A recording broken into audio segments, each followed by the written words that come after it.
Good morning, good afternoon, good evening, or it's 2 a.m. Go to bed already. This is Eagle Eyes on Tech, and I am Eagle Falcon with a glitchy green screen and everything. So, a little bit of an addendum I have to do to last week, which went on really long. I was able to confirm, I can't remember if I actually confirmed it on the air or not, but the awards I did go through, those were not the official CES awards. I doubted it at the time. I hoped they were just The Verge's. It was, in fact, just The Verge's awards. Thank merciful Lord. Because, my God, those were awful. Just plain awful. Awful, awful, awful.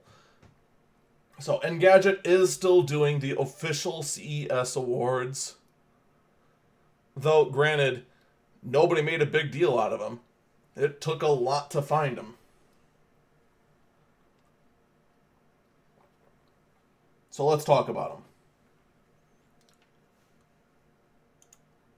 First off, we have Best Accessibility Tech.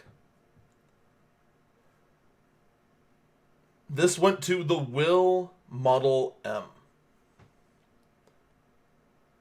The Will's Model M is an electric wheelchair meant to boost mobility for people with disabilities.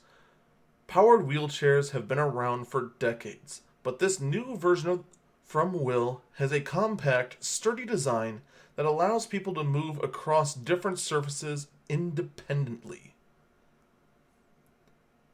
The patented Omni-Wheel technology enables maneuverability and makes this wheelchair a clear winner in this category.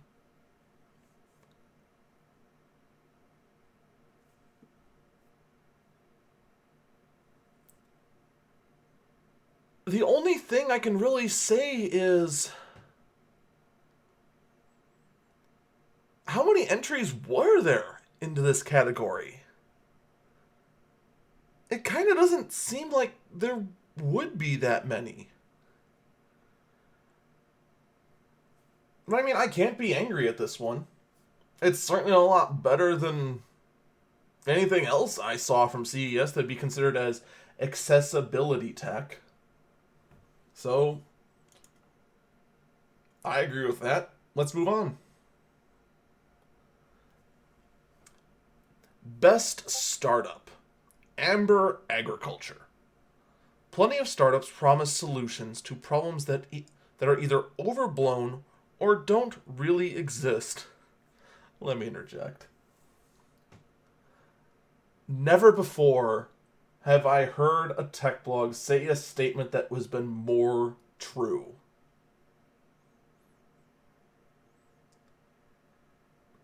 I mean, just think about it for a brief moment. How many times does that hold true? For anything that has been a tech startup. Their paragraph continues. But we can't say the same about Amber Agriculture. With Amber's array of sensors, farmers can more easily check the quality of their stored grain and get their wares to the companies that make our food at the right time. Beyond ensuring these farmers get the biggest return on their crop yields, the ability to monitor for the conditions that lead to spoilage could eventually help whole countries deal with the food supply issues. Long story short, Amber is a savvy approach to a pressing problem most people don't even know about.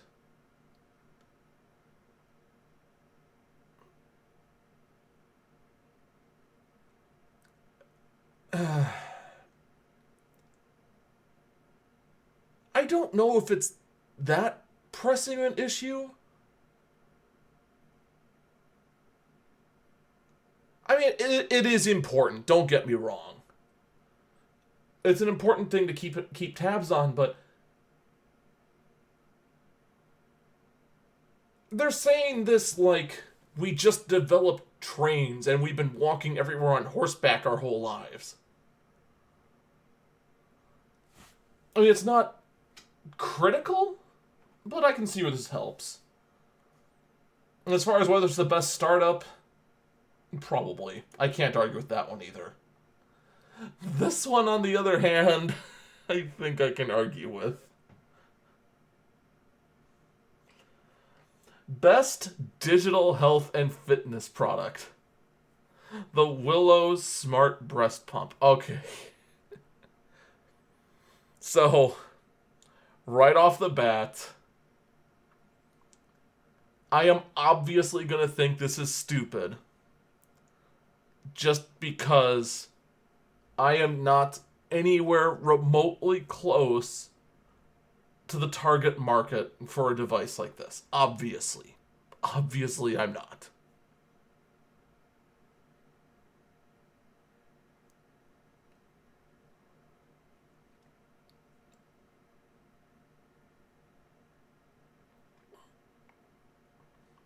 But, let's go in it. I mean, why not? The technology world is so dominated by men. Hold up. Time out.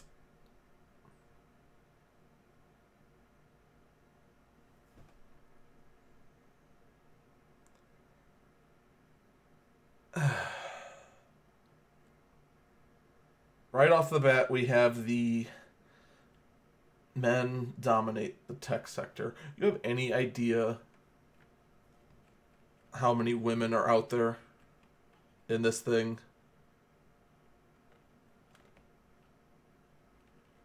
Alright, well, okay.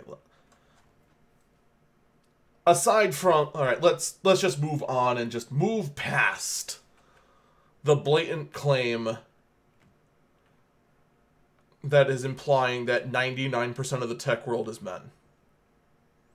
Even though some of the greatest minds as of late in the technology sector are in fact women. But let's move on. It is so rare to see a gadget designed to solve a problem that is wholly the preserve of women. Willow has crafted a bra-worn breast pump that tackles an issue you rarely hear discussed at CES. Let me interject. It's not only an issue that's rarely discussed at CES, it's an issue that's rarely discussed anywhere. Look, when I'm not doing what I love here on the streams of playing video games for the entertainment of others, or talking about tech news like I am right now, I am delivering laundry to women's health clinics. A covert breast pump is something I never hear anyone wishing they had. Again, feel free to email that I am a sexist pig or whatever angry comment you are right now writing down below or into the chat. You can feel free to email that over to idon'tcare@gmail.com. Or my actual email if you find it. But let's move on.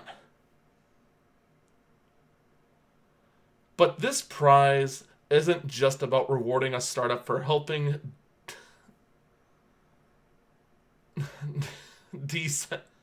destigmatize a sensitive topic. It's to recognize a company building something that could make many people's lives easier. In addition to being portable with no outlet required, the device has a companion app that lets parents monitor their baby's nutrition. Ideal for when you're sleep deprived and dealing with a hungry newborn.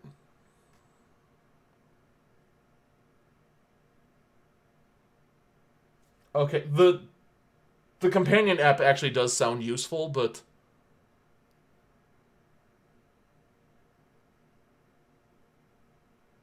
seriously, covert breast pump? Who?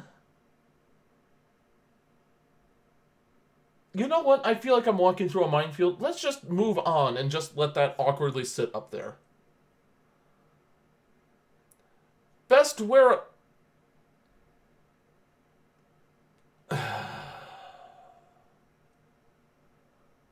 Best wearable, the Willow Smart Breast Pump.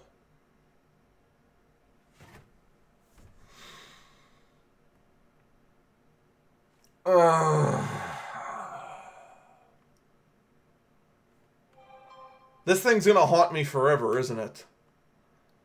Please tell me this thing doesn't win Best of Show, too. Please, please tell me this doesn't win Best of Show.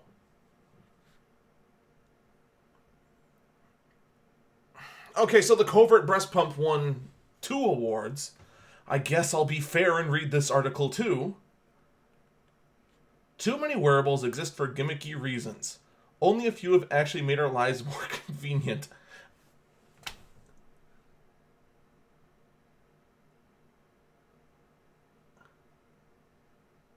Yes, the Covert Breast Pump to put milk into a bag so that you can store your...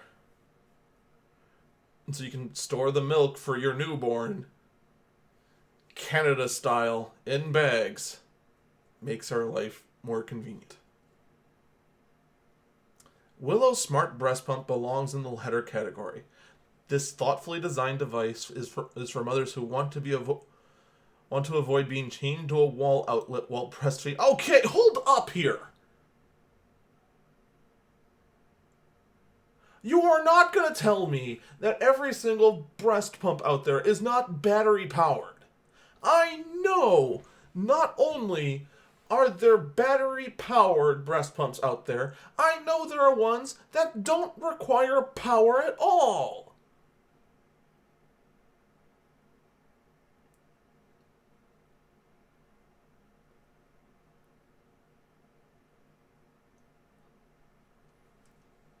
But here's the part that actually is going to kill me the most. You would think that based on the fact that this thing has won not 1, but 2 awards now, possibly more, because I haven't read any further, that this would be written by one person. That one person awarded this award to both and guilt-tripped all of her fellow editors into going along with her. No, there were 2 separate ones. Best Wearable, the article was written by Charlene Lowe, and Best Digital Health and Fitness Product was written by Danielle Cooper.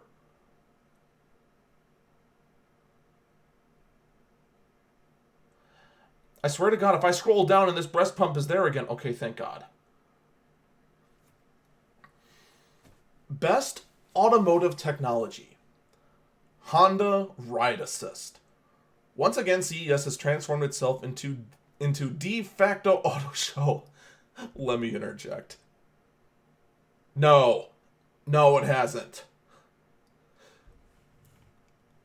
Look, I know people who go to CES. I know people who roam the halls of CES to go catch Consars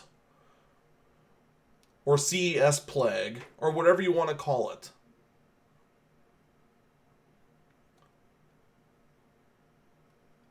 Automotive technology makes up a grand total of 2% of the haul. Now let's multiply it by 2, because I assume this year, I unfortunately wasn't able to get to every single article ever about CES this year, but I'm going to assume that the amount of automotive tech doubled, based on the grounds of self-driving being a big push at CES. So I'm going to assume that for a minute.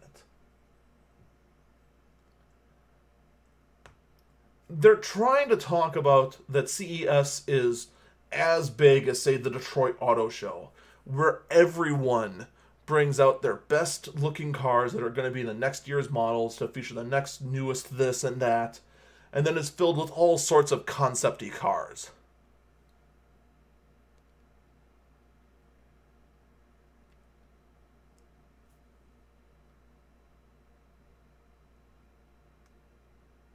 That's not the case here. Okay. But despite having to deliver the actual truth, let's move forward. But amid all the future-looking AI-based vehicles, It was the self-balancing Honda riding assist motorcycle that ultimately made the biggest impression. Let me interject for a minute. What, none of the self-driving advances didn't catch your eye? It was the self-balancing motorcycle? At least the self-balancing motorcycle is more impressive than frickin' Verge's... what was the name of that stupid award again? Oh yeah, Best Millennial Transport. Ugh. At least I didn't award it to a van. Can at least get some comfort in that. Using research from automakers Unicycle Mobility Scooter and Osmo Robot. Osmo, if you don't know, that is the robot that was built to actually walk normally and keep its balance the whole time. The bike stays upright on its own without any help from the rider. It's a potential game changer in terms of safety. Anything that keeps the rider from tipping while preserving the thrill of cruising on two wheels is a spectacular invention indeed. Now,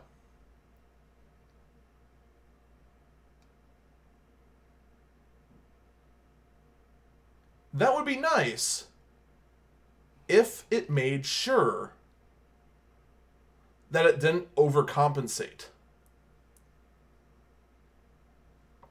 This thing could be a nightmare if it ever tried to overcompensate. It could be terrifying. Now, let's move on. And yes, chat, I am aware that the audio is out of sync by about half a second. There is nothing I can do about that right now. We will continue pressing forward.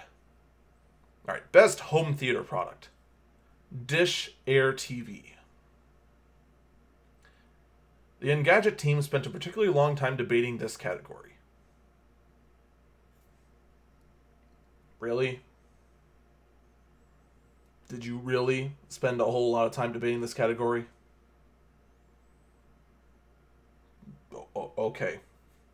In the end, though, Air TV's blend of streaming over-the-air broadcast television won us over. The Sling TV guide neatly organized live channels alongside Netflix, Android TV apps, and whatever networks you can receive for free with an OTA antenna. OTA stands for over the air, for those of you who don't know. Conveniently, there is also voice search built right into the remote. At $130, it's competitively priced too, and it's already available for purchase. What's more, you don't have to pay for Sling TV to use it. That means users get a whole lot of options in one place. $130 is competitively priced? Since when? Last I checked, 3 digits was the high market. Everyone was trying to be under 100. I think only Apple is at 130, and that's considered expensive for a set-top box. What, did I fall asleep at some point? Did I go into hibernation and did frickin' living room PCs become a thing again?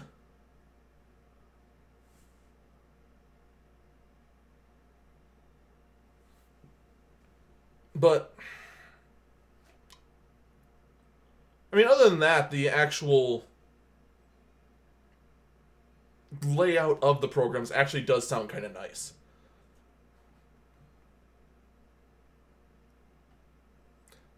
Stump and Vanos in the chat asked, didn't Xfinity come out with the voice remote first? I believe they did. I believe Xfinity did. But in the grand scheme of things, Rich Homie Swan, also in the chat, probably brought one of the best points out there. He said, I'll stick to my Apple TV. In the end, how much of a difference is there between the Apple TV in its current form and this guy? The only real difference is that This box has Sling.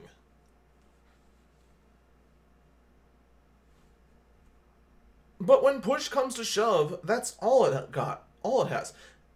It has the ability to use Sling. Whereas the Apple TV, you are guaranteed to at least have it evolve and get more features and possibly finally blend together Amazon Fire along with everything else into one box if they can accomplish it the next year. Because let's be honest, in 2 years, your Apple TV is just going to be bricked. And they're just going to say, you need the new silver Apple TV.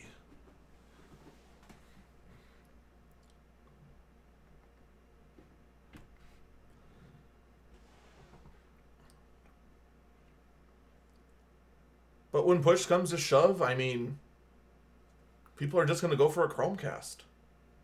Just as Unjust said in the chat. Or they're going to go for a Roku. Aoshaw points out the Amazon Fire TV.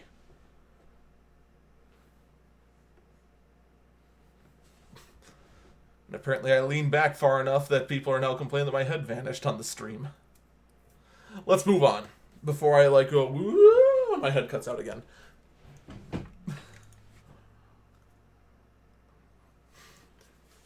Best home connected product. The Zara Food Recycler.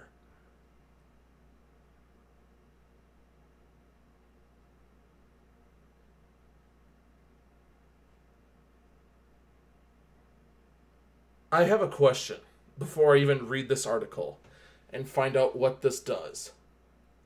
What is with the tech blogs, the CES, and their fascination with expensive trash cans? First The Verge, now Engadget. What is going on? Why is everyone obsessed with trash cans?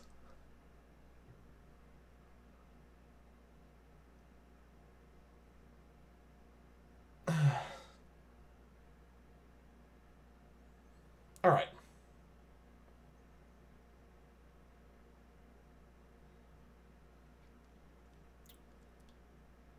Let's move on. And actually, real quick, I'm going to answer a question in the chat. Aoshaw asked, do you have UView boxes in the US? We do not. I've never heard of UView boxes. So if we do have them, I've never heard of them here in Wisconsin. But let's move on. Let's refer to this. The Whirlpool's Zara Food Recycler makes making your own fertilizer not only easy, but efficient. Okay.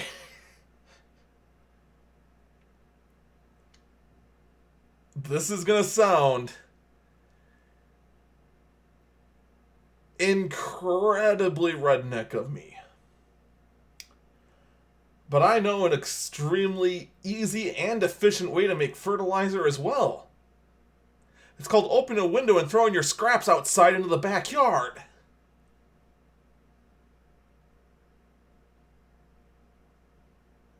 I know that sounds terrible, but that is also easy and efficient. Animals will come up, they'll eat your food scraps, and they will poop it out as fertilizer. The end.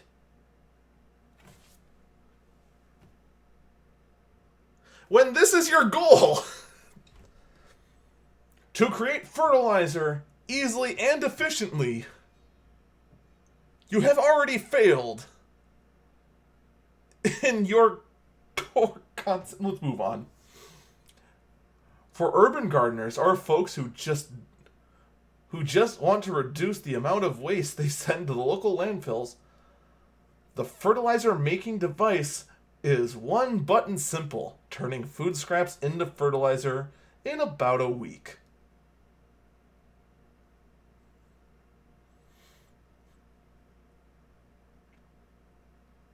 I'm pretty sure my backyard squirrels can do it just as efficiently too. Let's move on. While the modern smart home is filled with devices that ultimately just keep people on the couch, The Zera gives people the satisfaction of knowing they're making the world a better place, one banana peel at a time. Alright, so you now have confirmation that writer Roberto Baldwin is a confirmed hippie.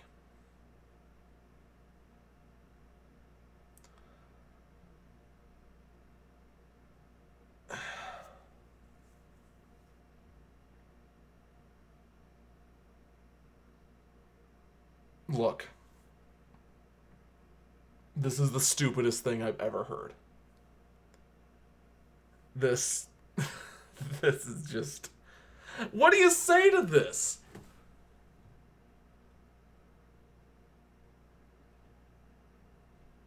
And actually, here's the part that really gets me. The category is Best Connected Home Product. If the award was Most Environmentally Friendly Product, then I could agree. I would still think the product is stupid, but I'd agree. But Best Home Connected Product. Do you know what the focus of CES was this year? Alexa integration. It was so much of a focus that The Verge, stupidly, admittedly, just blatantly said that every single home connected product that used Alexa was best in show. That is how omnipresent connected devices were.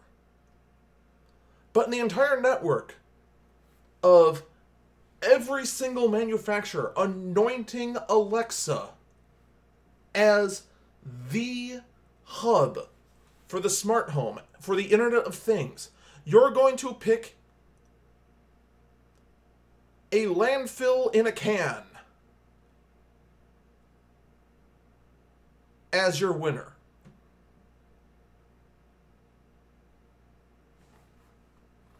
I don't know what to say to that. I really don't.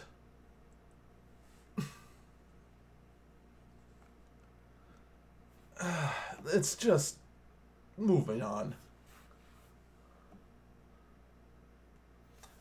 Best Innovation, Disruptive Tech. Awarded to the Honda Writing Assist again.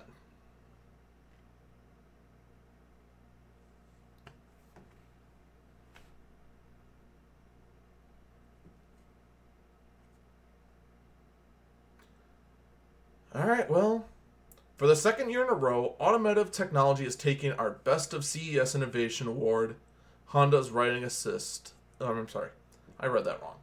For the second year in a row now, Automotive Technology is taking our Best of CES Innovation Award. Honda's Writing Assist is one of those rare pieces of technology that just feels like magic when you first see it. And unlike much of what you see at CES every year, Writing Assist is genuinely new and has the potential to make things safer for motorcycle riders. This year often felt like a very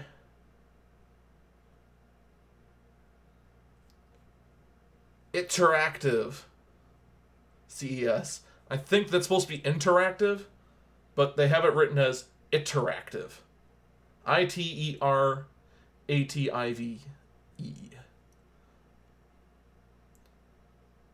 Which made the sheer wow factor of the Writing Assist stand out even more.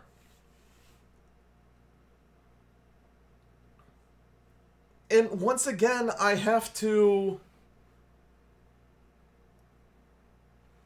say, I mean, it could be big, but without knowing that it works perfectly, much like with self-driving cars, how do I know this thing isn't going to, oh, I need to turn, that the instinct of the rider is going to be, I need to turn this way, and the Writing Assist counterbalances and wrecks the rider. Now, again,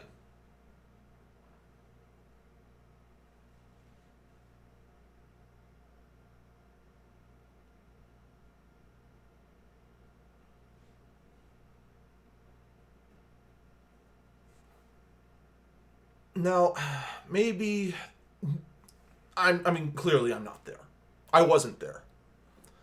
Mainly on the grounds that I don't have the plague. Is sheer evidence I wasn't at CES. So, maybe it's one of those I would have had to have seen it to believe it. But I'm kind of skeptical about it. And I don't think it deserved 2 awards. I think you could have done better for Best Innovation. But what do I know?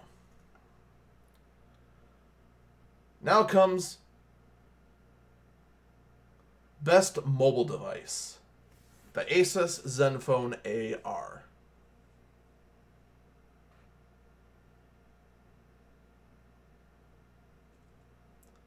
The Zenfone AR is the first phone that doubles down on the future, promising both let me try that again. The Zenfone AR is the first phone that doubles down on the future, promising both virtual reality with Google's Daydream platform and augmented reality through Google's Tango technology.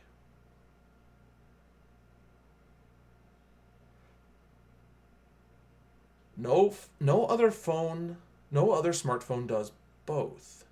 I'm sorry I'm stammering, but I'm trying to go through my brain right now. I could have swore that there was a Lenovo phone that does both, and that it got a lot of hype 4 months ago because it did both.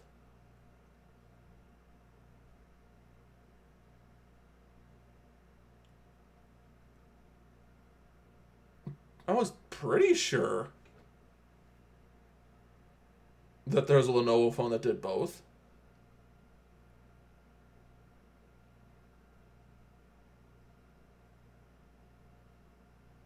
In fact, AoShaw in the chat comments that he's waving the Google Pixel in the air.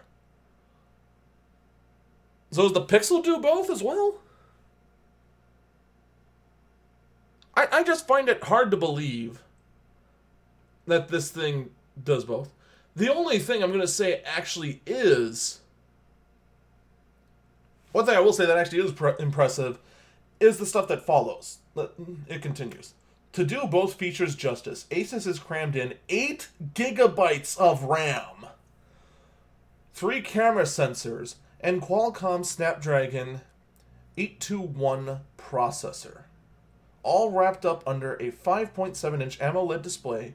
In addition to everything else, the Zenfone AR is also very stylish, looking like every other phone ever. I mean, the Zen AR phone is also very stylish, thin and light. With this phone, Asus has a head start in the competition as it kicks off 2017. Alright, so it's using the same triple camera system that I'm currently using to develop this green screen you're seeing behind me. And if there's one thing I know with this sort of technology, it is not stable yet. Case in point, for those of you watching the audio version, whether it be live or recorded, I'd like you to take a look at me right now. You see how I did that? I bring my hand up to the camera, and it freaks out. It can't figure out what to do.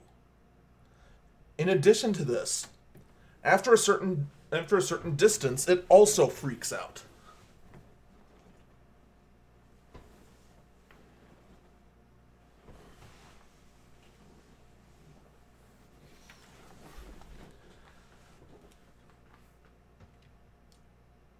The only thing that really makes me stand out about this phone is, shockingly enough, that 8 gigs of RAM.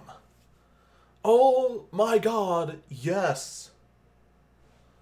If you don't know, one of the problems with Android, aside from a lot of things from the core, is that Android apps and the system itself is very RAM hungry. Very, very RAM hungry. Like if I reach back here and make my arm disappear because this camera is glitchy.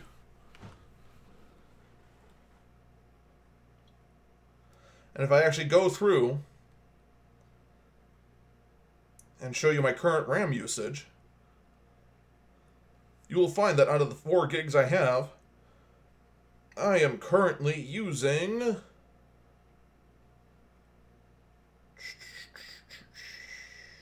Where is it?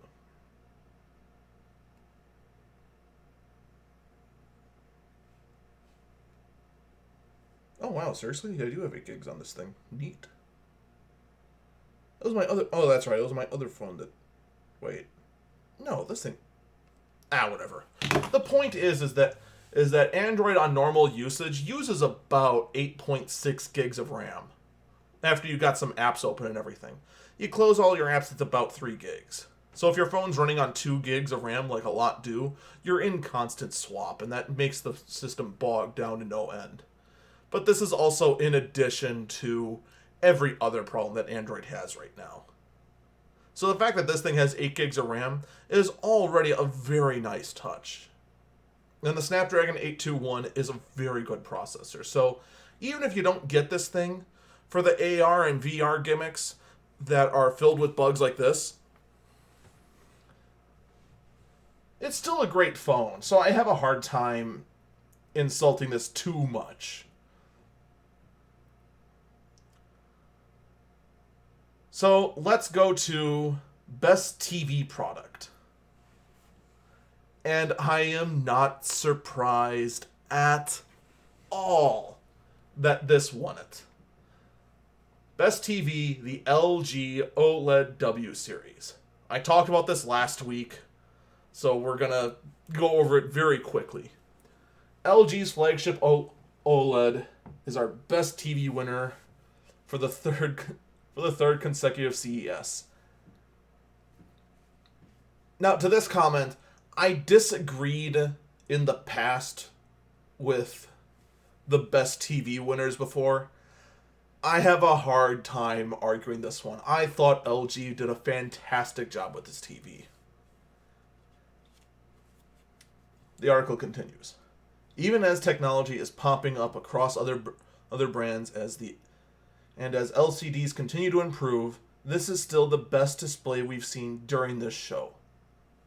Shifting its smarts and inputs to its Dolby Atmos soundbar enabled the wallpaper-thin design that makes it seem more like a window into another world than any TV we've seen before. With that, LG once again remains a step ahead of the competition. So, they don't really talk about how thin this thing is. I want you to contemplate this for a moment. This TV is so thin. It is the for those of you who are in the US, it is as thick as 2 dimes. The thickness of 2 dimes stacked on top of each other. That's it.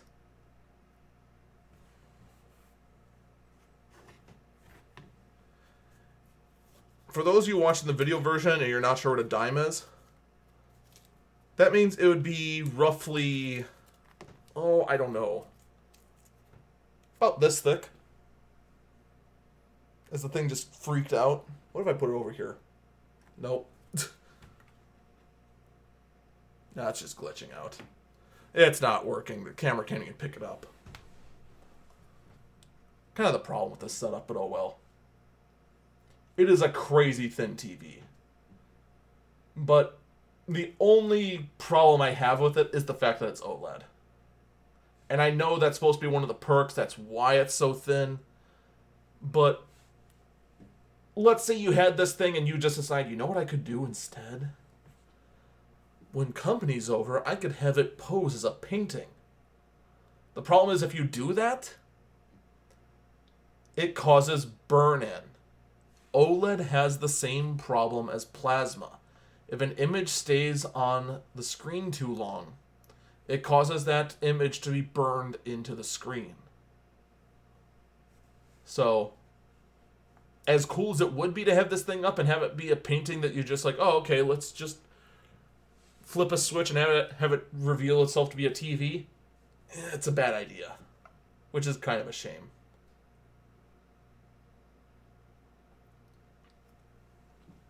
Best gaming product. Razer Project Ariana.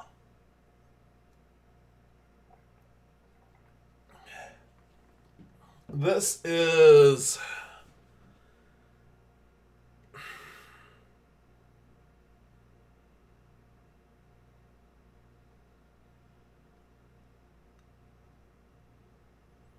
have mixed feelings about Ariana. But let's go over it. Let's just go over the article for a minute. It won't be for everyone, but Razer's Project Ariana is an exciting option for gamers looking for more from their home setup. It's an extension of the gaming company's Chroma lighting project, but instead of just brightening up a keyboard, this is a 4K projector that expands your game outside of a monitor. Though Project Ariana is just a concept for now, Razer hopes to make the idea a reality by the end of the year. In a sea of laptops, mice, monitors, and game streaming services, Project Ariana stood out. I will give them that. Ariana did stand out. It stood out a lot. But I can't imagine this being a thing that's ever a must-have. I mean, do you? I mean, nice to show off to friends, but that's about where the cool factor stops.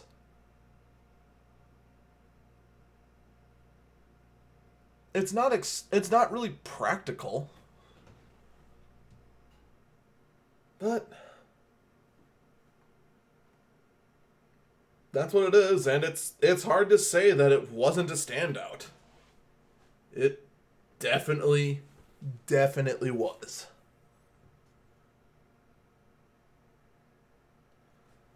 Best offbeat product. The Fisher-Price Smart Cycle. Oh boy.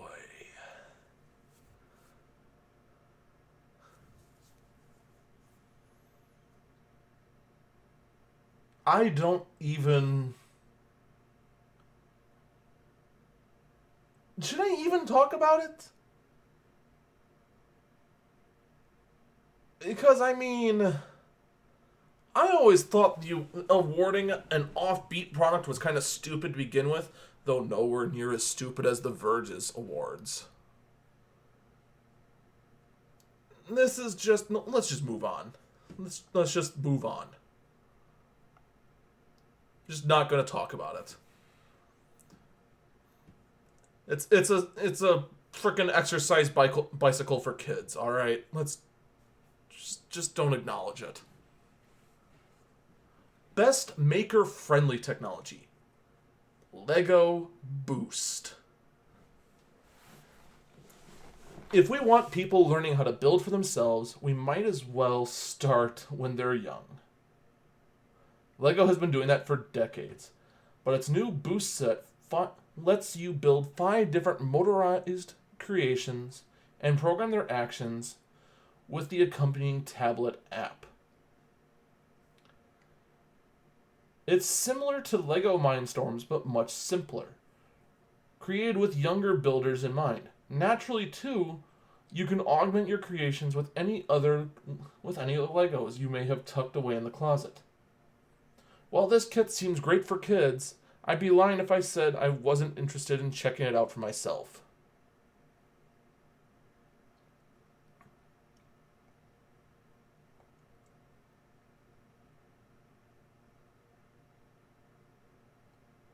I could have swore Lego showed this off last year.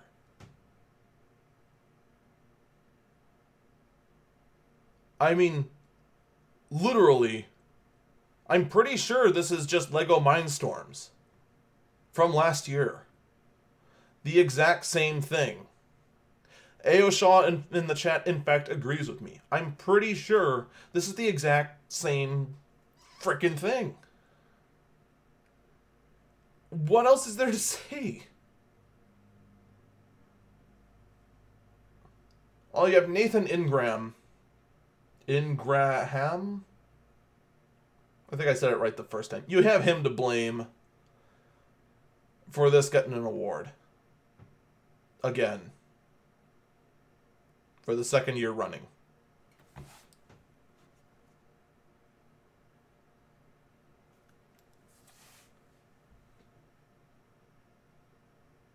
And somehow this little thing is back again. Best PC, the Dell XPS 13 2-in-1. Okay, hold on here.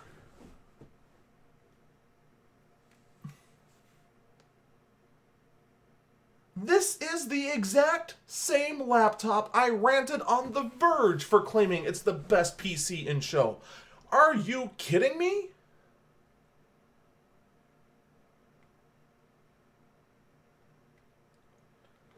I'm going to read the article and then tear this person a new one. The Dell XPS 13 2-in-1 has everything we want in an ultra portable. It retains its refined style of the previous XPS 13, which itself was the best Windows laptop of both 2015 and 2016. This 2-in-1 can be folded over like a tablet, and thanks to Intel's latest CPU, it's more powerful than similarly thin machines. If you've been waiting for the ideal convertible laptop, you'll want to closely consider this one.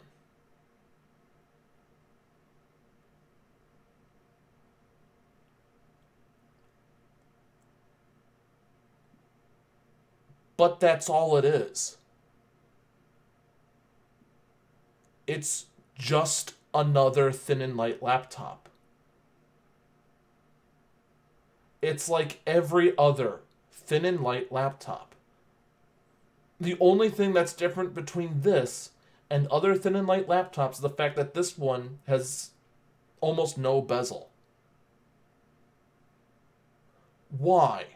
In a CES, where Acer introduced a 21-inch behemoth of a laptop that I still question its structural integrity because it's Acer.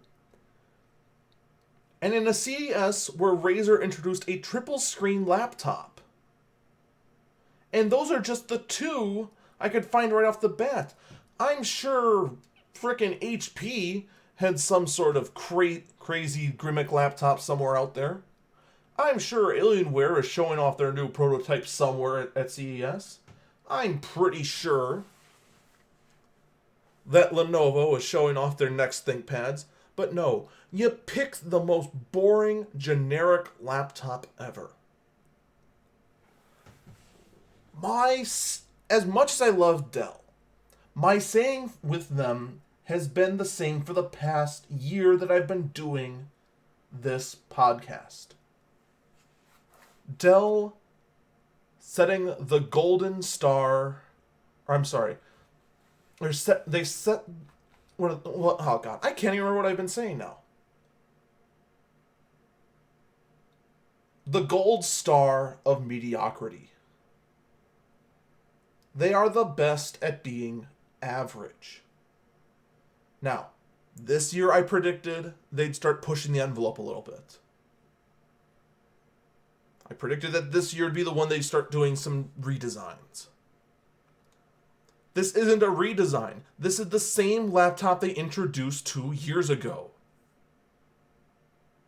But, oh, it's faster because it has the newest Intel processors. Oh, so does every other laptop. Every single other laptop has the latest Intel processors. You want to know why? Because every laptop runs Intel. Every one.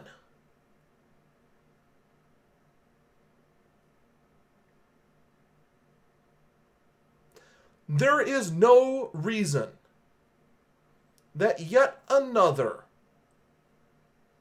painfully average 13-inch laptop that is the size of a 12-inch laptop should get an award again.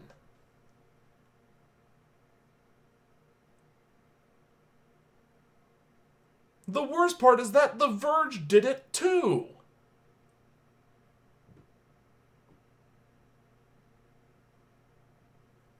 It's painful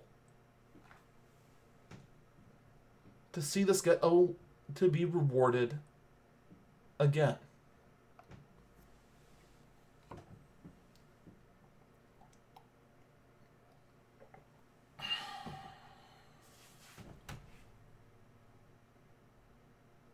Best robot or drone? The Uvifi Draco HD. At CES this year, we've seen a slew of drones.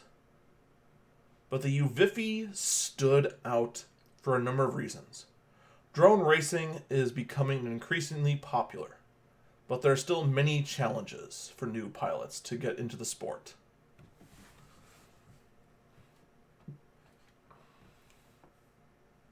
If you are new to me doing my usual Twitch streams,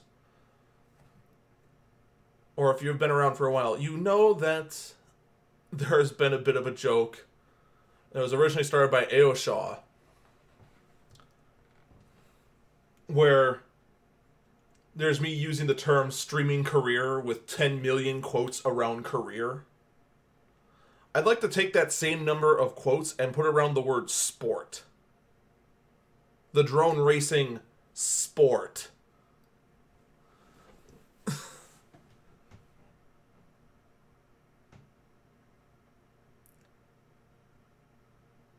Uvifi's Draco dissolves many of those with a modular, easy-to-repair design, high-quality live video feeds from the camera, and assisted flight modes for learning. All of this without compromising on racing performance.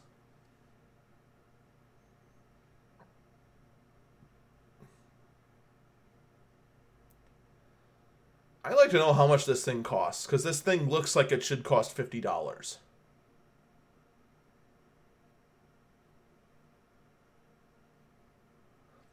In fact, Aoshaw in the chat just pointed out that Scrabble is considered a sport, and also puts 10 million quotes around that. Well, yeah. What else can you say? Alright. Best in show. It's the LG OLED W series. Alright, well, I can't really argue with that. I'm not even going to bother reading the article. Okay, the impossibly thin TV won. That's not all that surprising.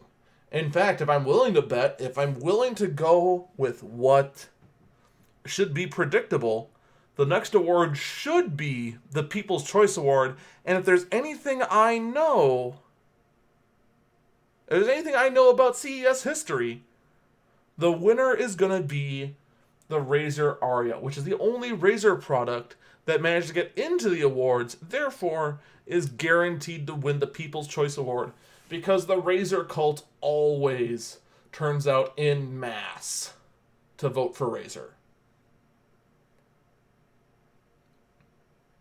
But before I move on to that, I just want to point out, they actually do say how thin this LG TV is. It's 2.6 millimeters thick. That's crazy. That is literally crazy.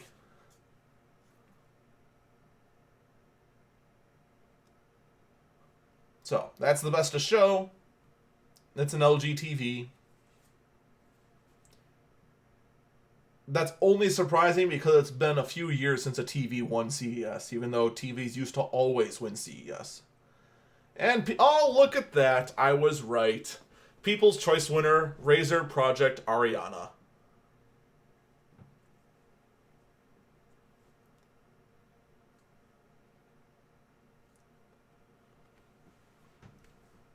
So, should I even bother reading the article for Ariana?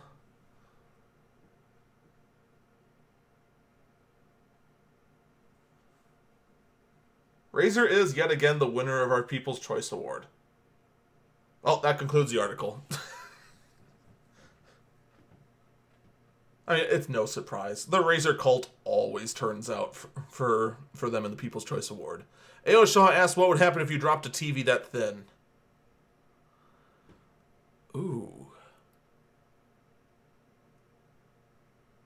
That would depend on how durable the TV is. I mean, I don't know if it's bendable at all, or how rigid it is. I guess it would just break, but I don't know. Alright, well, in any case, we've now gone the whole hour just talking about the CES award. But I still have a lot to go through, including a lot of details about the Nintendo Switch. So, we're going to take a quick break here. And when we come back, we're going to talk about the Nintendo Switch and everything that's been revealed about it. And Lord knows, there's actually quite a bit of new information, both in the presentation and what has been revealed in their latest press conference.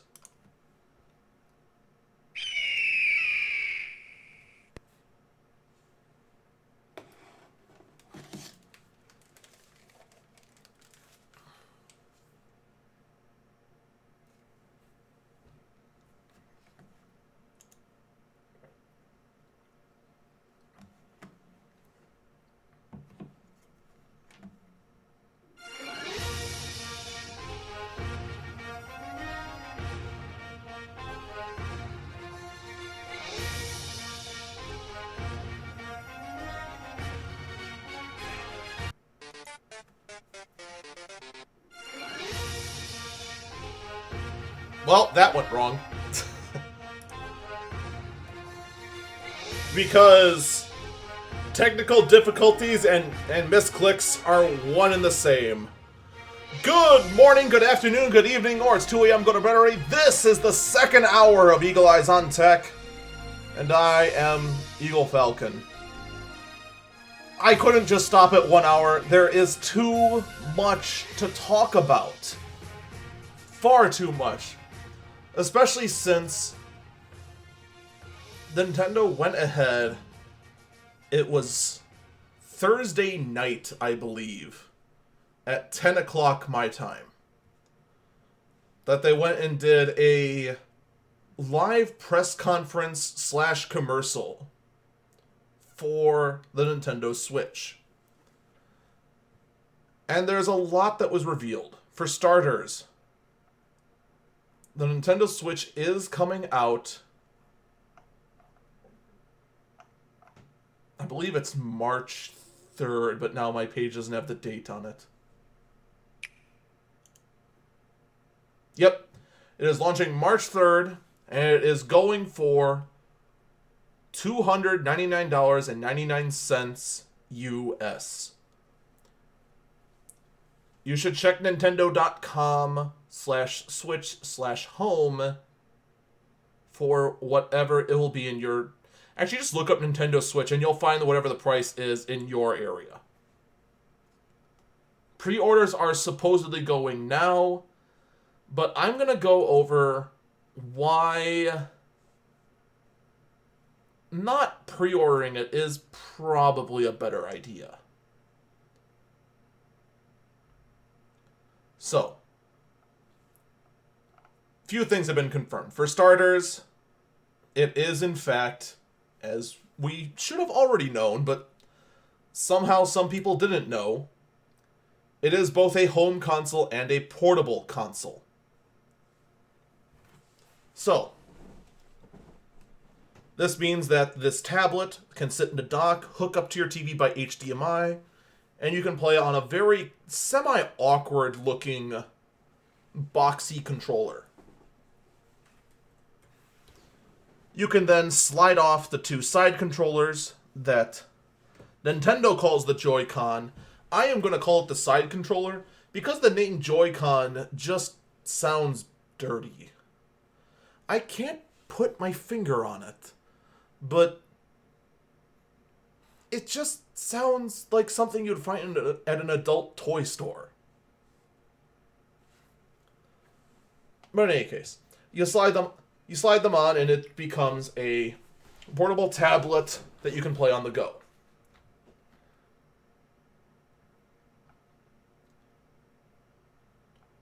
This thing also has a built-in kickstand on the sides. You can take off the two side controllers and play that way.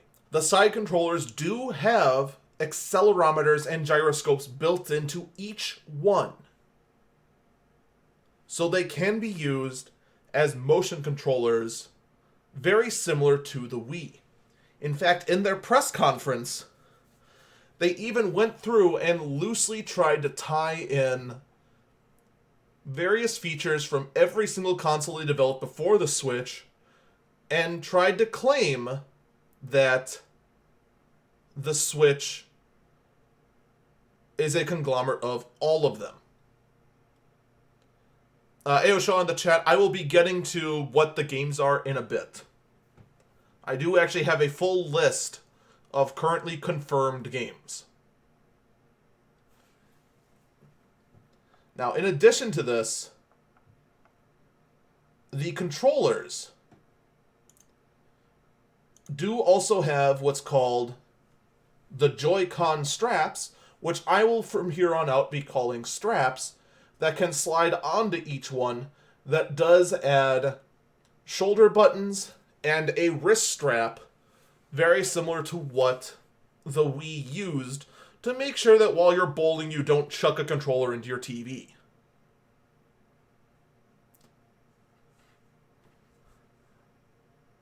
Okay, Unjust Banana in the chat did just point out something in the flaw of what I just said.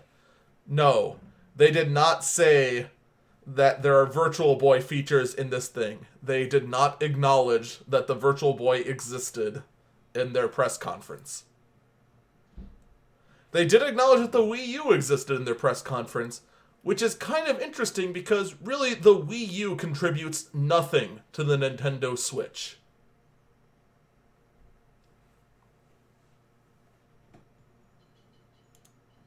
Now, the side controllers come in two sets. You can either get the Switch with the standard gray side controllers, or you can get a Nintendo Switch with a bright blue and bright red side controllers.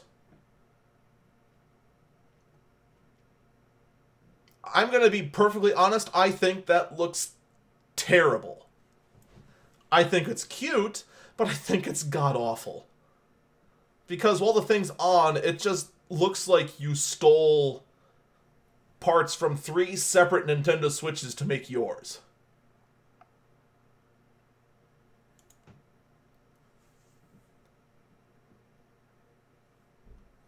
Now, the other thing to point out is that the Joy-Con also includes...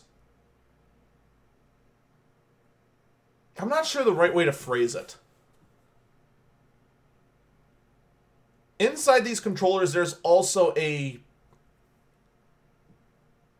vibrating mechanism that will let you feel things as well. Like one game they were touting out, 1-2 Switch, the joystick would rumble when you're supposed to hit a button against a certain player, and then the person who would ever hit it the fastest would win. So there's also that feature in there as well.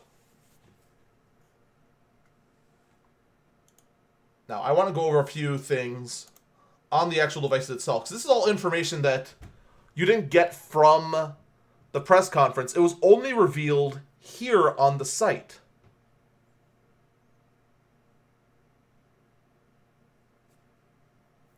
First off, you are very much using Nintendo DS-sized cartridges. They're basically SD cards you slip in. Next to that, you have an audio jack. Now, on the picture itself, on the top,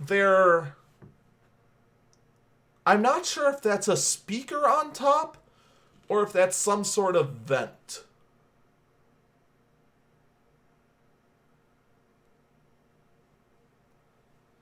Down on the other side, you have a volume rocker, you have a power button.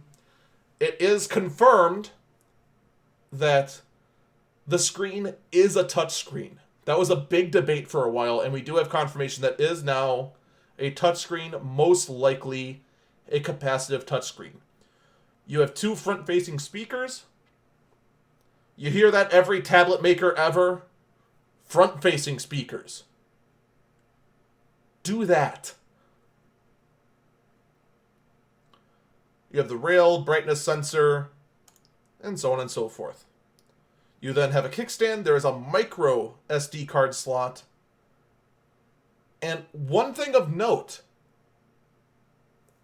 the charging connector is a USB Type-C connector. Dead are the proprietary connection ports of the Nintendo DS. Finally, huzzah, huzzah. Ding dong, it's dead. Good Lord. So this does mean if you do have an external battery that'll connect by a USB Type-C, you won't have to get additional accessories to try and power it on the go, which is fantastic. On the dock itself, not much of a surprise. There's two USB Type-2 ports. And then on the back, you have your AC adapter port. Also appears to be USB Type-C. You have a USB 3.0 port on the back. They're not saying it's USB 3.0, but the blue color, I'm pretty sure it's USB Type 3. And then your HDMI output. Thank God it's HDMI. That means those of us with capture cards should be able to capture on it no problem. The keyword here, though, is should. The Joy-Cons, there's not much of a surprise here. You have your home button, your right and left stick, your directional buttons, your A, B, X, Y buttons, start select buttons, which are going to call plus and minus, and your R button and your L button, your two trigger buttons. You have the rails that they slide onto. The thing that's interesting is that they have a dedicated capture button for taking screenshots. And they also tease that later on down the road you'll be able to record directly on the Switch. No word if this is going to include built-in streaming functionality. Nobody knows if that's going to include that yet.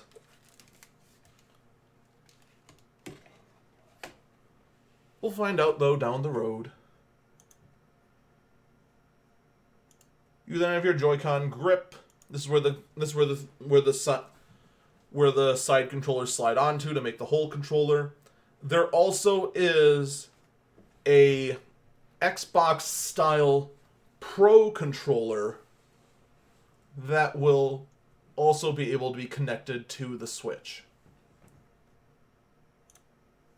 And then of course your Joy-Con straps.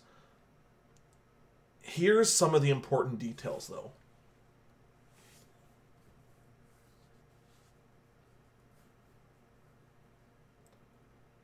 I'm going to start with the screen. It starts off with a 6.2 inch screen.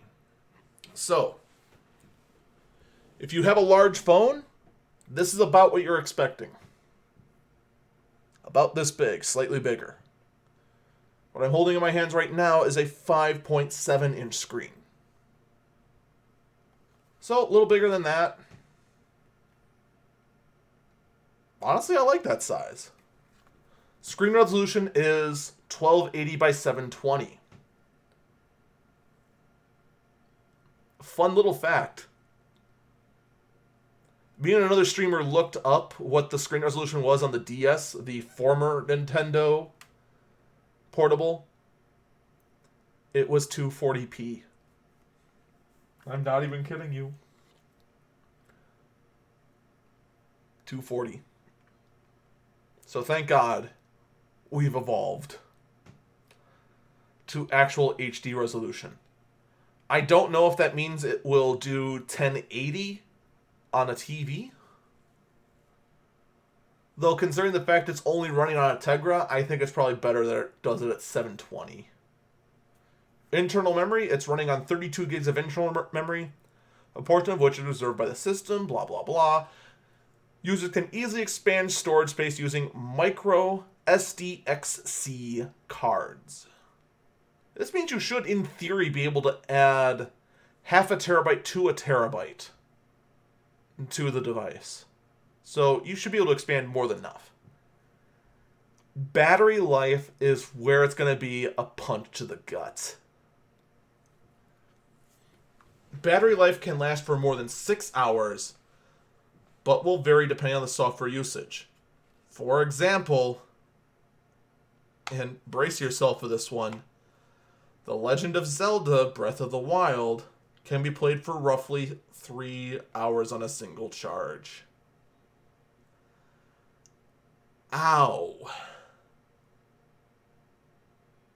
That's kind of painful.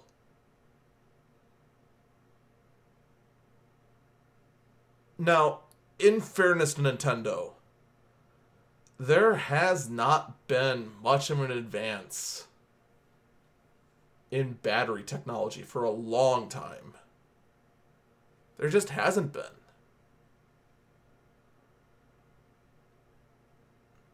But still, 3 hours? There had to have been some way to get better. There had to be. Right?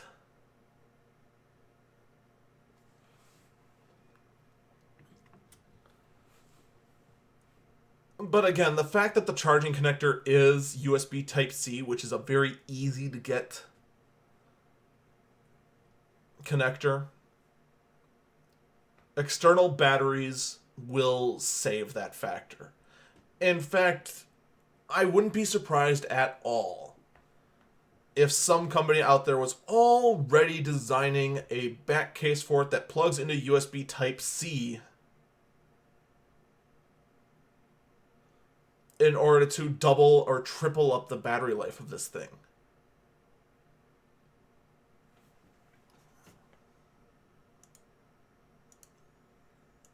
Now, let me actually go over to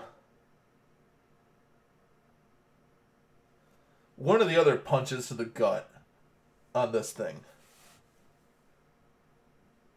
The Nintendo Switch Online service. Paid service launching fall 2017. Free trial period starts in March. Ouch. So, once again, it's come down to the only place left in the gaming world where you don't have to pay for online multiplayer is the PC world. But of course, that varies from game to game. Now, I understand. A lot of consoles do this because they usually make a loss on selling the console. That's one of the reasons why it's extremely difficult for me to figure out how to make a low-budget gaming PC for the same price as an Xbox One. It's extremely difficult to do because they're selling the Xbox One at a loss. Or the PS4 at a loss. Then they make up their money on the paid services and also the royalty money on the games themselves. Which is also why PC games are usually $50 and those same games on the consoles are $60. The additional $10 is the tax, in massive quotes, to have your game on their platform.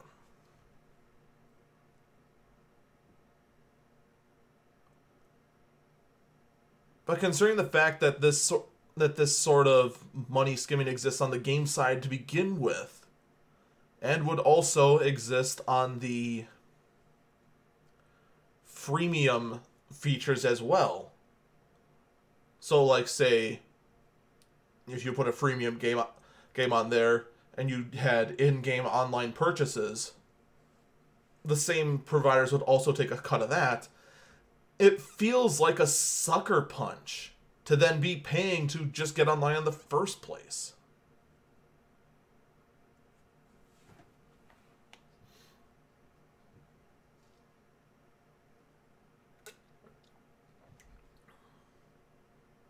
I understand that all that exists in the console world. Insane Deathlord in the chat asks, do you think if they made them cheaper, people would buy them more, and those who created them would make more money?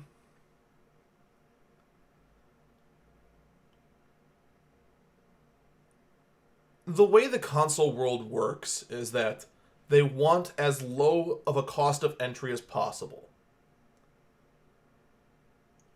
One of the things that drives a lot of people away from PC gaming is the fact that PC gaming has a relatively high cost of entry. For example, if you go ahead and try to just go out, not try to build your own gaming PC, but just to go out and go to your local computer store and buy the cheapest gaming PC you can, you're looking at about $700.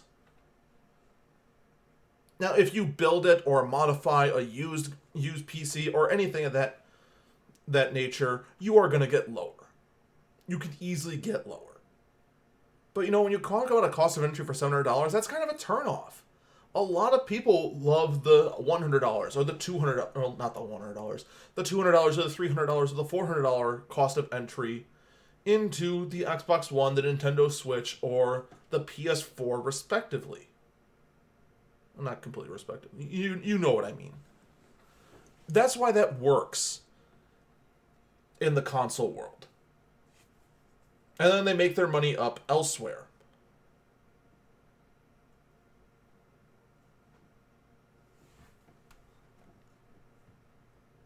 But in any case, we're getting a little bit sidetracked here. Our focus here is on the fact that the Nintendo Switch online service is going to be a paid subscription model.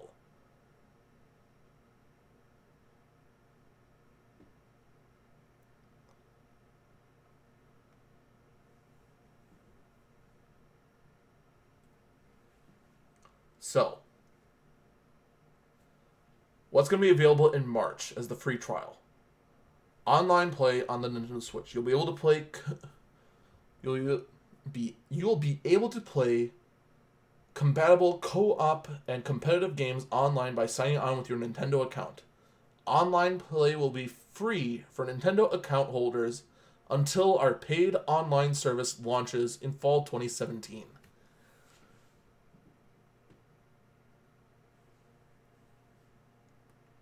Oh.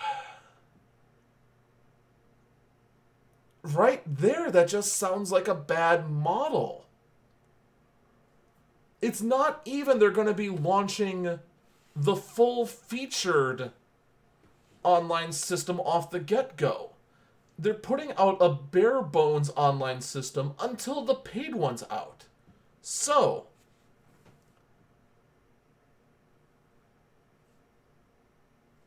you get the bare-bones online play at the get-go, but the moment that the online service launches in, let's say, late September, let's say September 30th. I have no idea if it's going to be September 30th.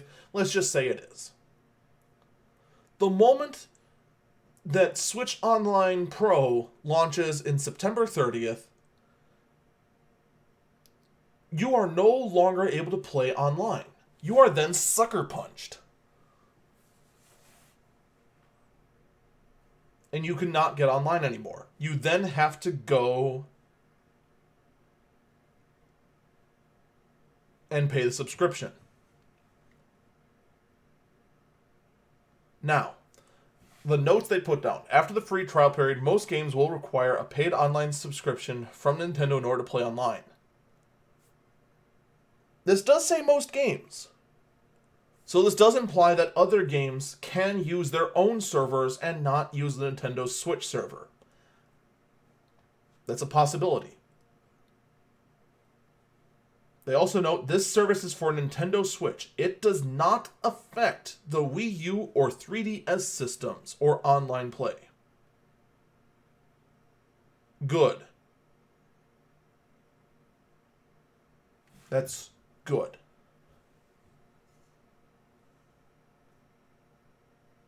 And yes, Insane Deathlord.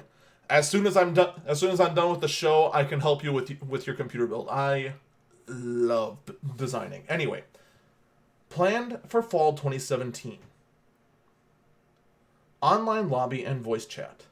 Our new dedicated smart device app will connect to Nintendo Switch and let you invite friends to play online, set play appointments, and chat with friends during online matches in compatible games. All from your smart device.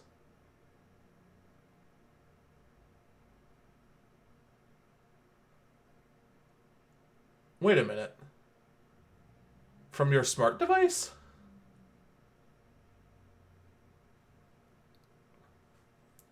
So this means the online lobby and voice chat will be a smartphone app, not actually on the Switch. A free, limited version of this app will be available for download in summer 2017. Monthly game downloads. This is something that also wasn't talked about in the presentation. Subscribers will get to download and play a Nintendo Entertainment System or Super Nintendo Entertainment System game with newly added online play for free for a month.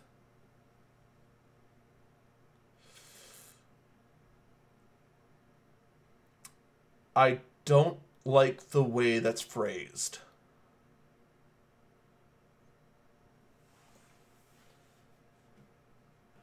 It doesn't say whether you get to choose the game.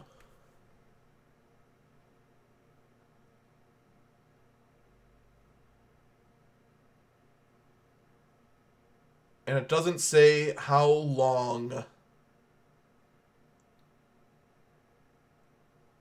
you get to use the game for. It doesn't say that it's a download and you get to keep it forever.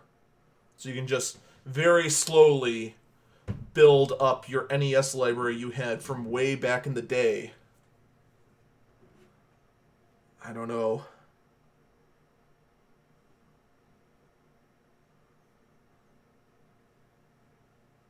Alright, and then finally, exclusive deals. Special offers for subscribers may include discounts on select digital games and content. Alright. So, it sounds very similar to what the Xbox One and what the PS4 offer in their subscription service. Except that monthly game download could be a problem, possibly, how that shakes out. And the fact that the online lobby and voice chat is on a separate app. That seems really weird. Now, maybe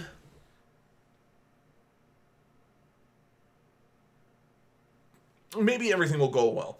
And maybe I just don't know that much about Xbox and PS4, how their subscription service goes. I admit, I'm a PC gamer. That's pretty much what I do. And that's what I do because I know a lot about PCs.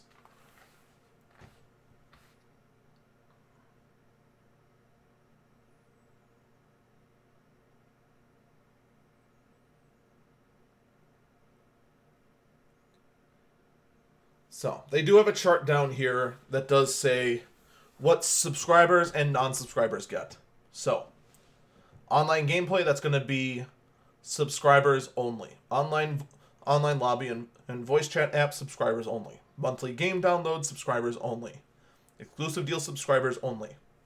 What subscribers and non-subscribers have are access to the Nintendo eShop, register and manage friends, share screenshots to social media, and access to Nintendo Switch Parental Controls app. That could be helpful down the road. Because, I mean, one thing I know my parents hated was me trying to sneak into their room and steal my Game Boy back. Anyway. So that's it for what the Nintendo Switch offers. Let me actually take a look at Family Fun, see if there's any cool details in here. I seriously doubt it, though. Well, actually, one little thing I already see right off the bat is that they do tease in the Family Fun section that there is a steering wheel you can stick one of the side controllers in. So there is that. And then the rest of this is okay, whatever. Alright, let's actually get to the games.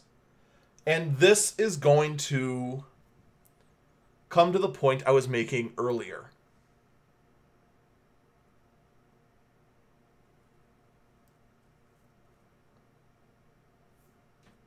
The launch titles are kind of sad. Now, one thing they don't mention here, and let me make sure they actually don't mention it here, and then I'm not going to be an idiot. Or they don't mention it here. One game they don't mention is 1-2 Switch. That's one of the launch titles as well. And that's kind of a really quick, I think they spent one day developing this game sort of affairs. But let me go over all the games that will launch at least in the same month as the console itself. Has Been Heroes, March 2017. Super Bomberman R, 2017. Snipper Clips, Cut It Out Together, March 2017. I Am Setsuna, March 2017.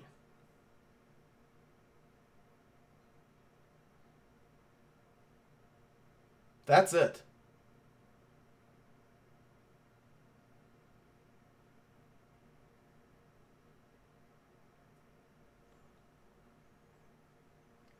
And Insane Deathlord, to answer your question, yes.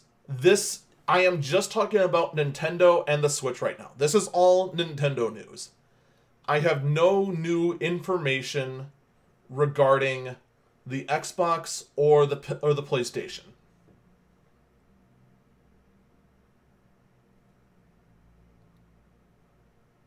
That's it for launch titles.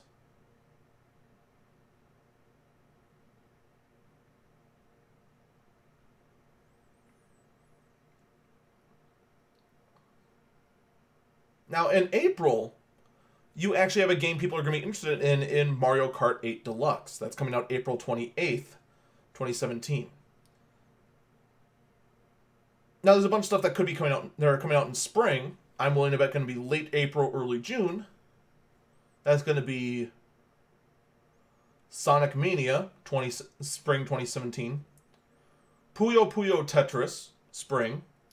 Lego City Underworld, spring 2017. ARMS, the other in-house Switch exclusive. That's the springing boxing game that actually, despite its kind of cartoony nature, actually looks kind of fun to play. That's coming out spring 2017. Redoubt, spring 2017. Binding of Isaac Afterbirth Plus, spring 2017. Splatoon 2, summer 2017.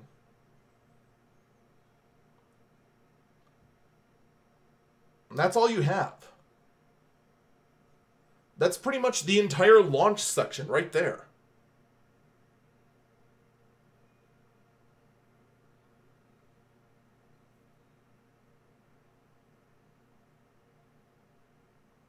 So, if you pre-order this, you're going to have a grand total of 3 to 4 games, maybe 5, that you can get at the time. The rest you're going to be waiting on. And let's be real honest, the Switch is going to stop being in back order and stop being at a higher demand with a lower supply sort of issue by about midsummer.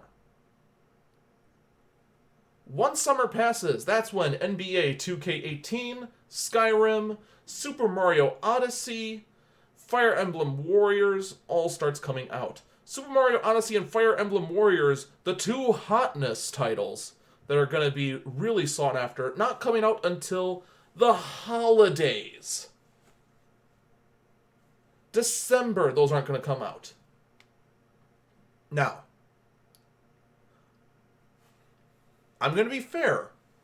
The rest of these titles, we have zero confirmation as to when they're going to come out, other than everything I'm about to say is going to be launching at some point between March 2017 and December 2017. Possibly even on those titles. Minecraft Nintendo Switch Edition. Minecraft Story Mode. Xenoblade Chronicles 2. Ultra Street Fighter 2. Dragon Quest Heroes 1 and 2. Dragon Quest 10. Dragon Quest 11. FIFA 17. Steep, Rayman Legends Definitive Edition, Shin Megami Tensei, that I can't believe I just pronounced correctly, Farming Simulator, Fast RMX, and Dragon Ball Xenoverse 2. All of them are going to come out at some point in 2017. No idea when. If I had to guess, it's going to be fall.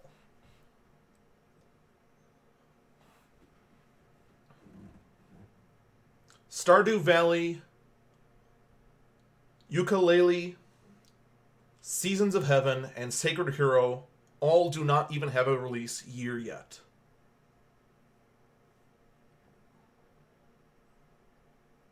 So,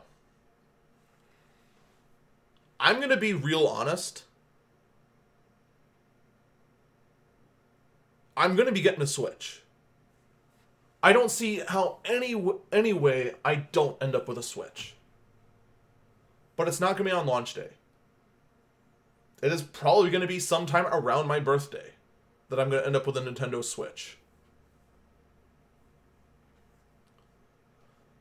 Because around launch time, it's just going to be too much of a hassle. They're going to be hard to come by because everyone wants the new hype. Nintendo has been comically bad with release times. I shouldn't say release times. With release supply. If the Amiibos and the Nintendo Classic has been NEQ. And they're just...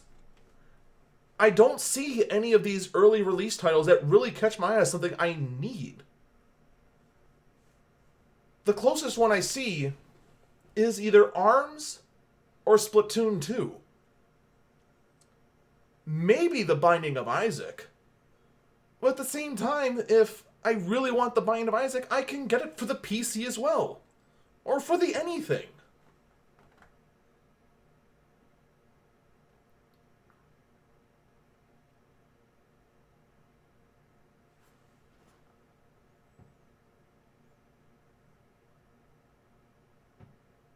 Actually, Unjust Banana actually just pointed out something. Where is Zelda on here?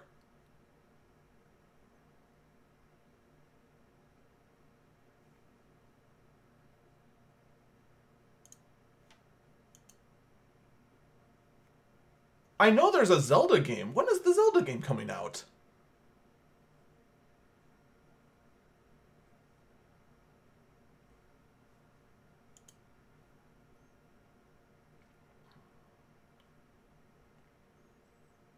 Oh.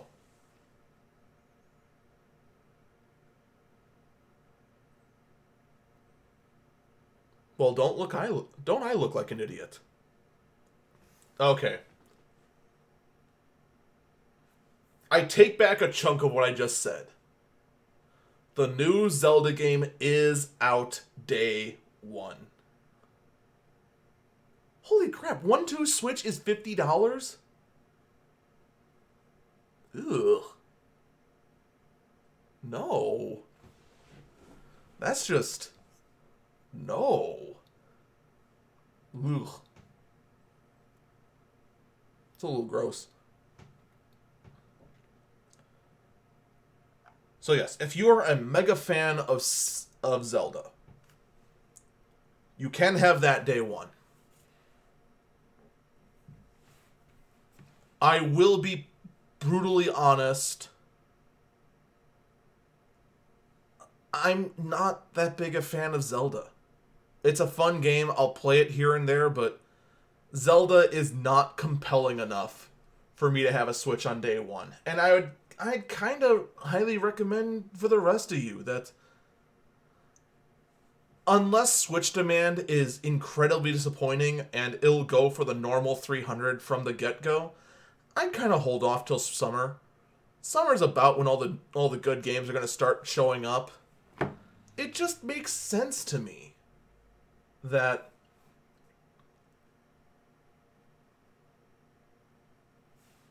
just hold, if you're interested in the Switch, which I am, just hold out. No reason to go and pre-order this sucker.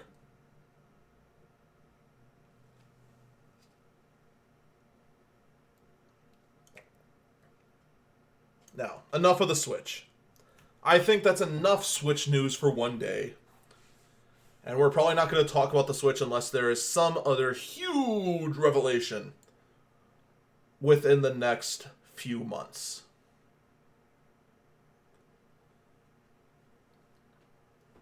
I do want to talk about one more story that came out of CES that is actually funny and terrible at the same time. I'm not going to lie. Now, I have a mixed relationship with Razer. I do have quite a bit of Razer stuff. The camera you're seeing right here is from Razer, and it can take off my head at will, like I just did now. Come on. There we go.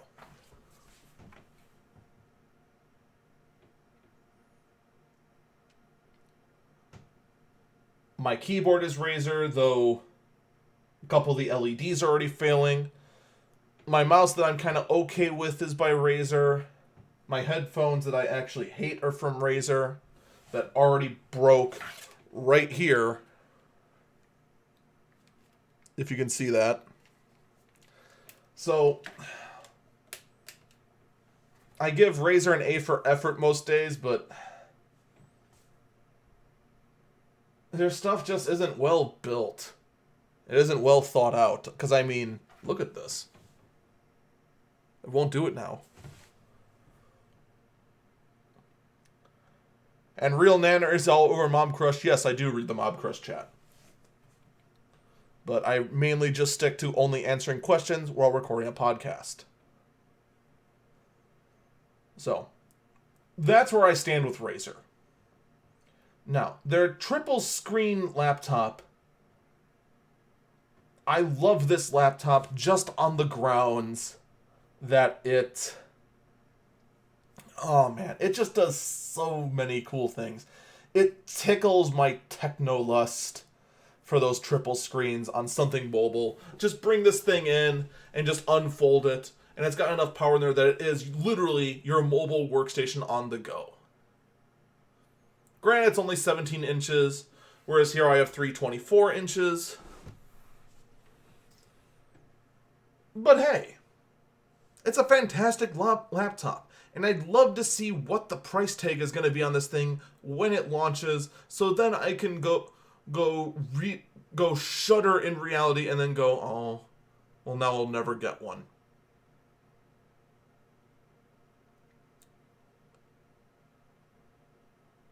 So why do I bring all this up?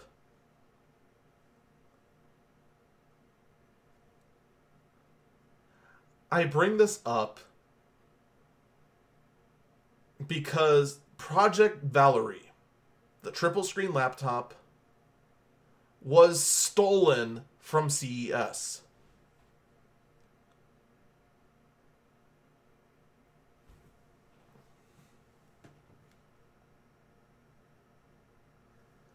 The letter from Min Liang Tan, CEO of Razer, reads as follows. I have just been informed that 2 of our prototypes were stolen from our booth at CES today. This letter was written on January 8th. So, this happened on the last day of CES. It continues. We have filed the necessary reports and are currently working with show management as well as law enforcement to address this issue. At Razer, we play hard and we play fair. Our teams worked months on end to conceptualize and develop these units we pride ourselves in. We pride ourselves in pushing the envelope to deliver the latest and greatest. We treat theft slash larceny, and if relevant to this case, industrial espionage very seriously. It is cheating, and cheating doesn't sit well with us. Penalties for such crimes are grievous, and anyone who would do this clearly isn't very smart. If you were at our show and or if you can provide us with any information, please do reach out to us at legal@razorzone.com. All information will be kept in the strictest of confidence. This is to update to confirm that 2 Razer Project Valerie laptop prototypes were stolen from the Razer booth at CES. The product was taken from the Razer press room at approximately 4 p.m. on Sunday, January 8th, 2017. A $25,000 reward is being offered for original information leading to the identification, arrest, and conviction of a criminal suspect. Razer, in its sole discretion, will decide who is entitled to a reward and in what amount. Razer may only pay a portion of the maximum, and it just goes on from there, blah, blah, blah.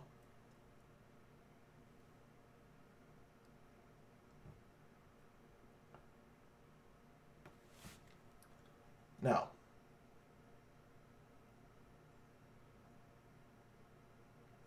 from what I understand, these laptops are still gone. It has not been revealed. They're still out there. And who knows if it was just some punks who wanted to go and get these extremely rare laptops just to go and use like I would, or if it is in fact laptop competitors who want to see the guts as to how they manage to get 3 screens into this one laptop and to have them connect like this.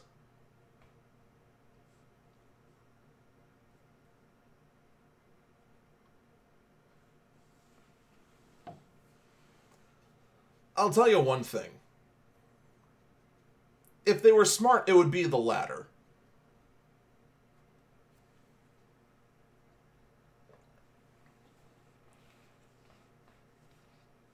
Because these laptops are going to stick out like a sore thumb.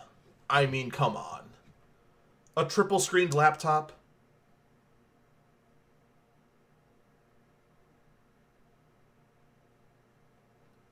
Somebody would notice that.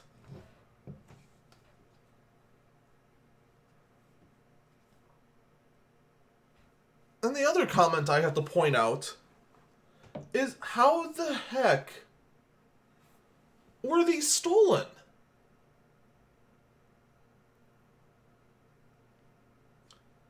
They were taken from the Razer press room at approximately 4 p.m. on Sunday.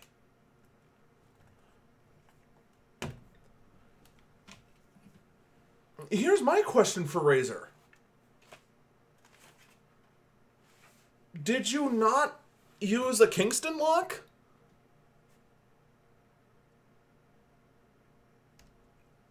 Does your laptop not have a Kingston lock?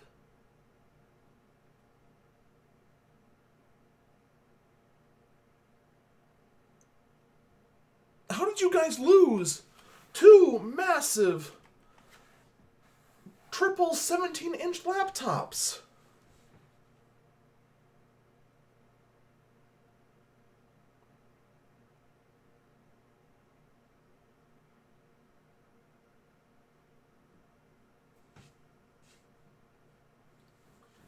How did the security cameras not catch it?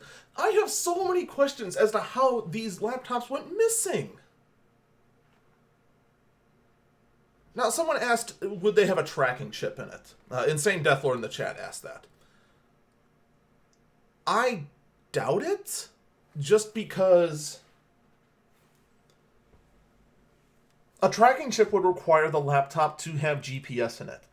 And more than likely, they built these laptops to just have a Core i7, a GTX 1080, and then your basic Wi-Fi and whatnot. They probably wouldn't have bothered to put in GPS tracking into something like that. It is, after all, just a prototype. It might not even have Wi-Fi. Yet, anyway.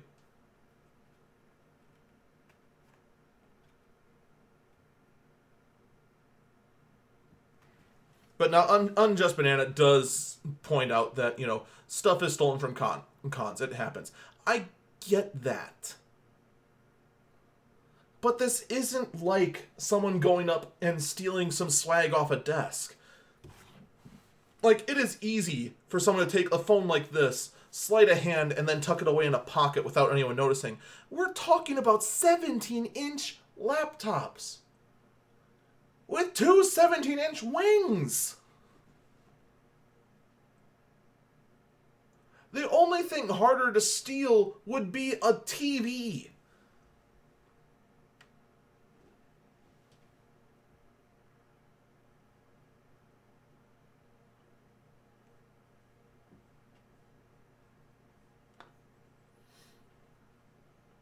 I mean, it had to have been one or two guys.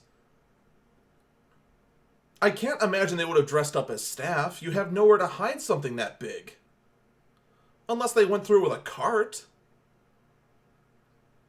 Could have been two guys wearing trench coats going through, but that would have looked suspicious.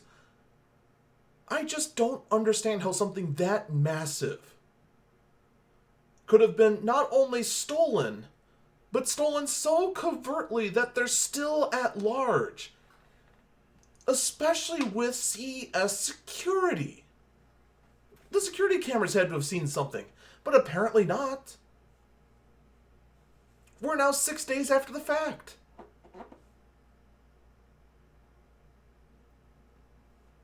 Nothing has been pointed out. And if it was as staff just moving stuff around, as Unjust Banana is claiming, CES would have had it on security cameras and pin it down already. This just raises so many questions.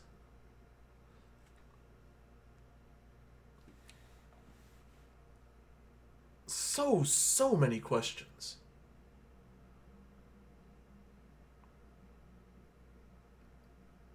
But here's one thing I can say for sure. If a year later, one of the PC manufacturers beats Razer to releasing a triple screen laptop, you know who did it. And you know it was done for industrial espionage.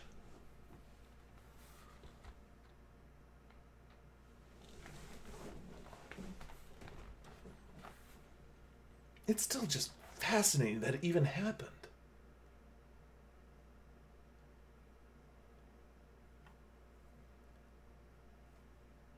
So, we got 10 minutes. What do I talk about?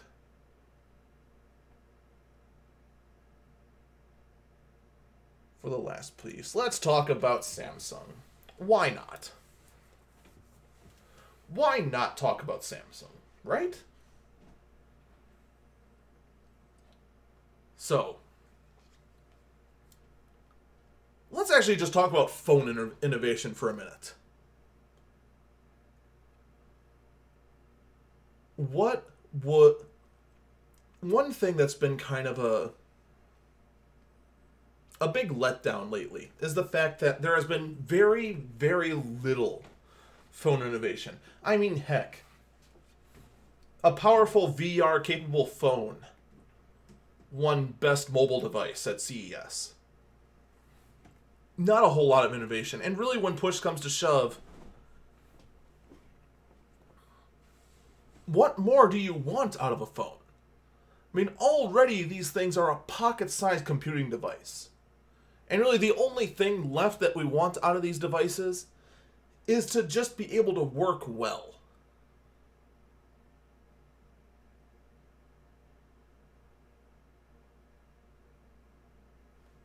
So, Samsung, I think, has, however, found a way to innovate on the classic candy bar style phone.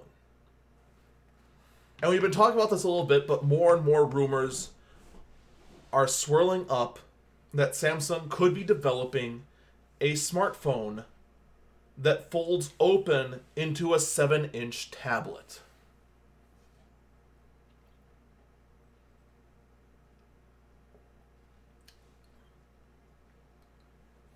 Now, this sounds far-fetched. A phone like this that you just peel open and it just opens up and becomes a tablet. Something like this, except a lot smaller. And you can't even see this because the camera is just freaking out. Look at that. Just look at... For those of you listening to the audio version, I highly encourage you to go over to my YouTube channel at youtube.com/user/EagleFalcon and look up episode 43 for the video version to look at this. Look at this. Just move the laptop around and there goes my gut. There it goes. There it goes. My God. This thing is just terrible.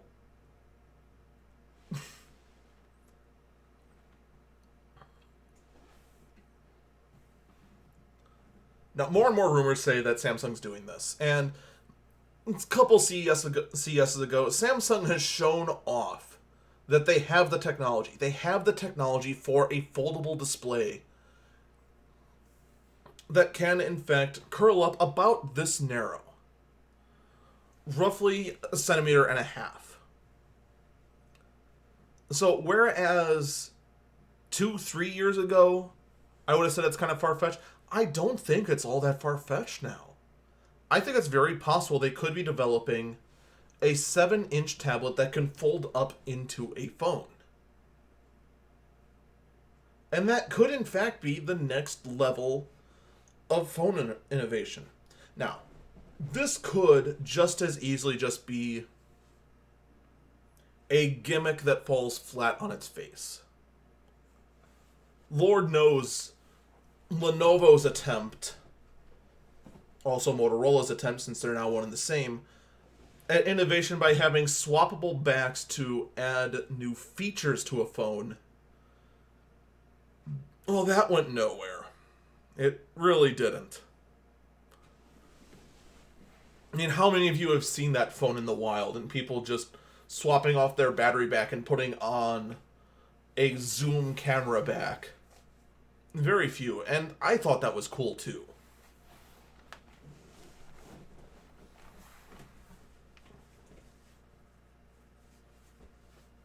But in any case, the report does say that this unfoldable tablet smartphone concept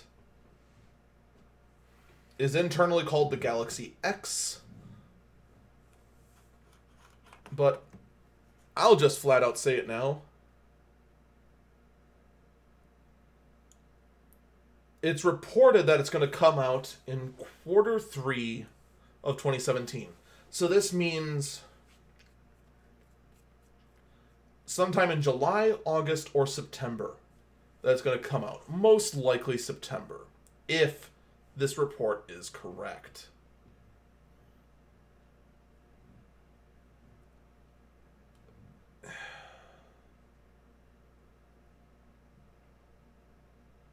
I don't think this is happening this year. I think it's possible. I think that they are very close. But I don't think this is coming out until Barcelona next year. Now, maybe Samsung will prove me wrong, and they'll start sneaking this out this year at the Barcelona Mobile Conference. But I kinda doubt it. It just doesn't seem to be a thing that's going to happen yet. That's going to do it for me, guys. We covered a lot of stuff. And hopefully next year, we can go back to having a normal 1-hour show. Please do follow me here either on YouTube or on Podbean. We'll see you next week. Same time, Saturday at high noon. Take care, everyone, and rest well. See you next week.